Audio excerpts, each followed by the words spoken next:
First piece of advice, Blue War Dog. In order to get a job anywhere, you have to kind of figure out what it is you want to do. So what skills do you have to offer to that organization? So in the game industry, which I've been in for pretty much my whole life, since I was 19. Basically, what can you do? Like, what kind of skills do you have? And the skills are a wide gamut, right? So, and then what disciplines are supported by the industry? So are you into art, effects, modeling? Are you a texture artist?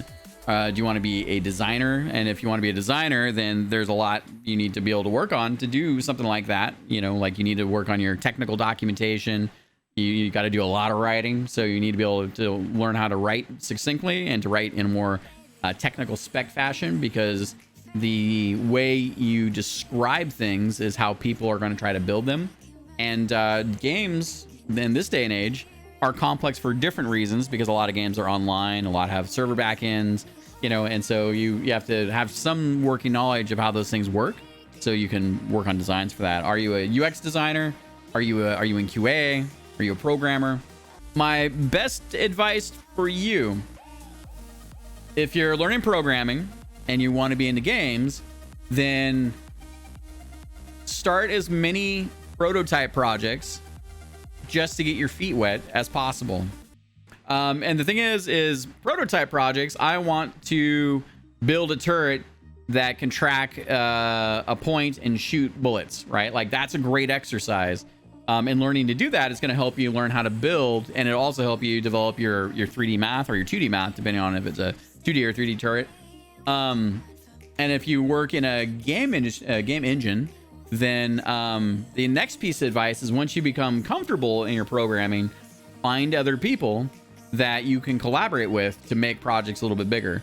And then take the opportunity to learn good habits early on.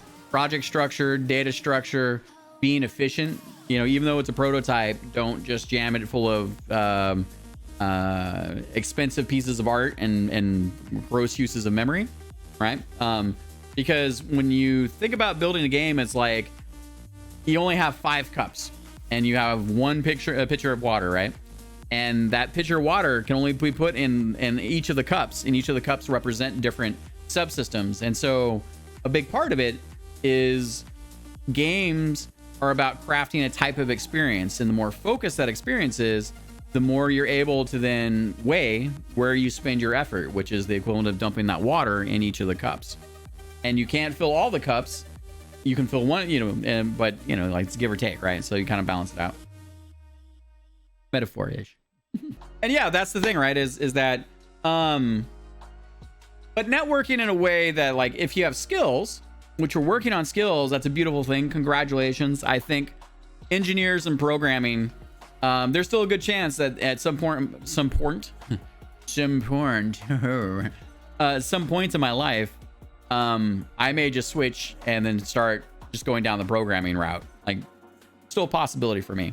I think that in this day and age, like, you can replace just about every other discipline, but the engineer is very hard to replace. And the more technical and the more well-rounded you become in understanding in technology, the more likely is you can build any number of companies around you. So I think engineering has a bright future.